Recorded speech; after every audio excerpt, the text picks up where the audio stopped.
Hi, my name is Jennifer, and today I wanted to talk to you about how we can try to relieve stress in our lives.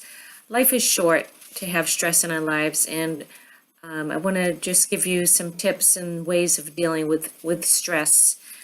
First, we're going to take a look at ways that stress can cause you serious damage to your health. And next, I will talk about how stress can cause harm in your personal and professional life. And thirdly, I just want to talk about some suggestions for trying to relieve stress in your life.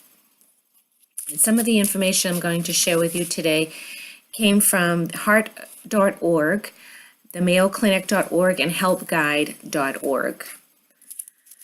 So first we're going to talk about how stress can damage your health. Physically, it can cause headaches and stomach aches and fatigue, sleep problems.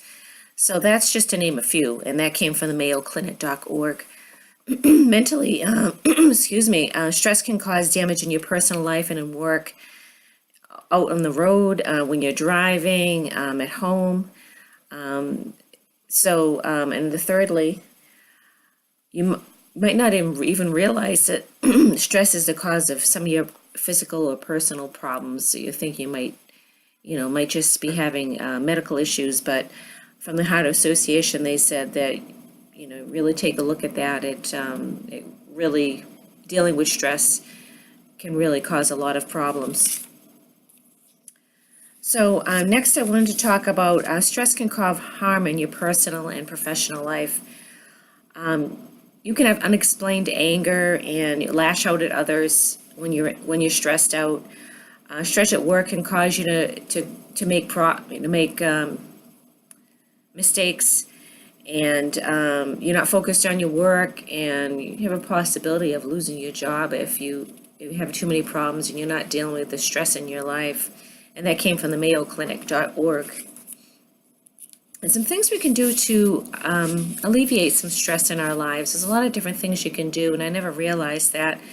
And one thing you can do from heart.org, which I found this chart that I thought was really interesting, to kind of doing a self-help and kind of talking to yourself. And this is what I came, if you can see it.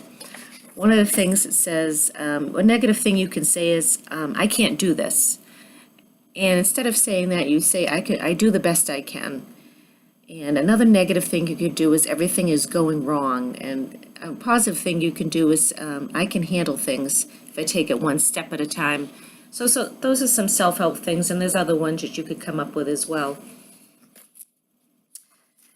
And secondly, counting to 10, taking deep breaths might sound silly, but it really does work. Who hasn't in our lives been stressed out? I know I have many, many times, and I'm sure I have some in the future too.